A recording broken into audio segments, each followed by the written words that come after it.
Well, good Monday morning, and thank you for joining me on the Daily Connection. We're getting into a book today that we don't frequent it that often.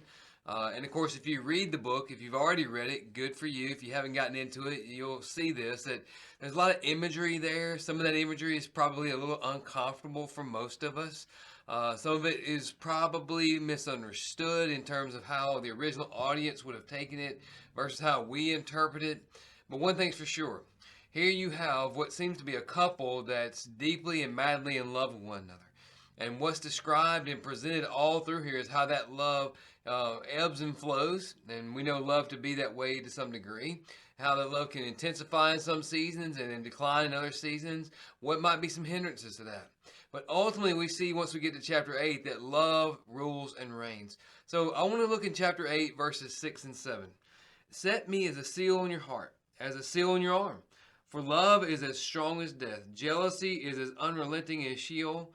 Love's flames are fiery flames, an almighty flame. A huge torrent cannot extinguish love. Rivers cannot sweep it away. If a man were to give all his wealth for love, it would be utterly scorned. All right, so here we see that love is ultimately the center of what's being demonstrated through this whole book. It's all about love. And like I said, there's images presented that are a little uncomfortable, that to us may seem more like a sense of erotic type love.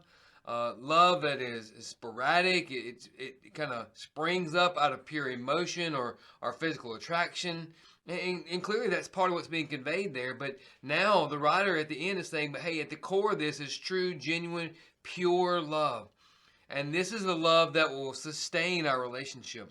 The imagery of verse 6 there, set me as a seal in your heart, as a seal in your arm. It's the idea of possession and totally permeating everything. You know, that love, your love for me I'm a possession to you, and you possess me, and I possess you, and we're totally possessed by love, and we're consumed by love, and love's passions are unrelenting. It says love is as strong as death, that even death can't stop love. And of course, we know that when we're talking about agape love, that's true.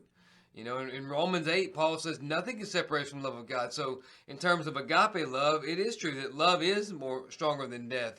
And to some degree, even the love that we have for our spouse is stronger than death, that although that spouse is no longer physically present with us, our love for them continues. It remains rooted in the experiences we have with one another, the memories we created together. That's the strength of love. It is stronger than death. Secondly, he says jealousy is unrelenting as Sheol. Jealousy is maybe not the best word there. I was kind of reading and doing a little research, and the idea is really, again, related to the idea of passion.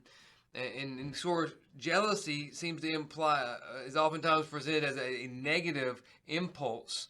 But the word here that's being used in the Hebrew is speaking much more of a passionate, driving determination to be with and to be around and to enjoy one.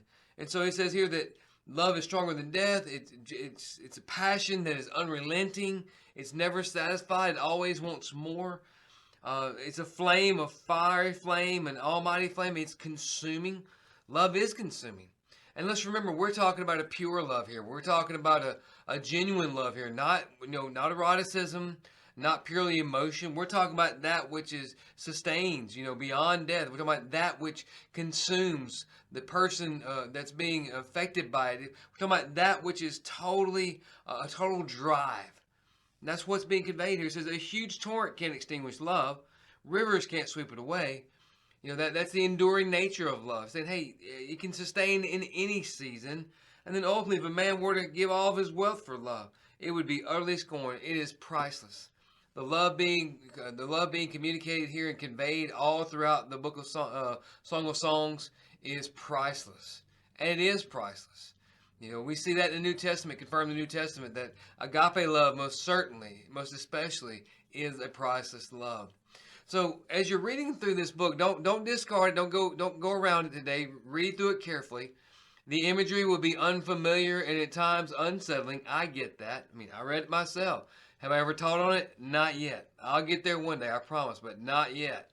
But one fact remains, all through that, the unsettling imagery, the unfamiliar examples and illustrations, all that can really should be overshadowed by the truths that are found in verses 6 and 7, which is love and the enduring nature of love and the passionate nature of love, the consuming nature of love, all those things that make love stand out above all the virtues.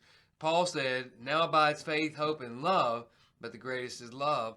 And that's what we see here in the Song of Solomon, because some argue that what we have here is not just the picture of a man and a woman of love, but we also have a picture of God and his people, of how God has pursued his people, how God is passionate for his people, Israel, and how he loved them with that enduring love, and they were to return that love back to him.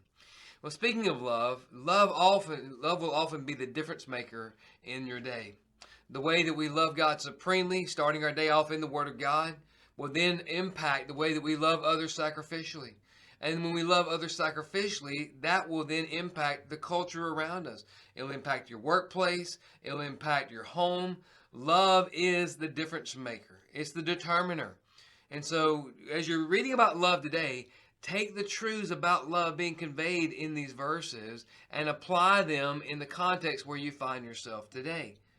And you'll be amazed at how your demonstration of love will ultimately go a long way to dictating and dominating the atmosphere around which you find yourself, or in which you find yourself today. Well, thanks for starting the week off in the Word of God. We're going to stay faithful. We're going to stay in the Word of God. And until we're together again, live sent.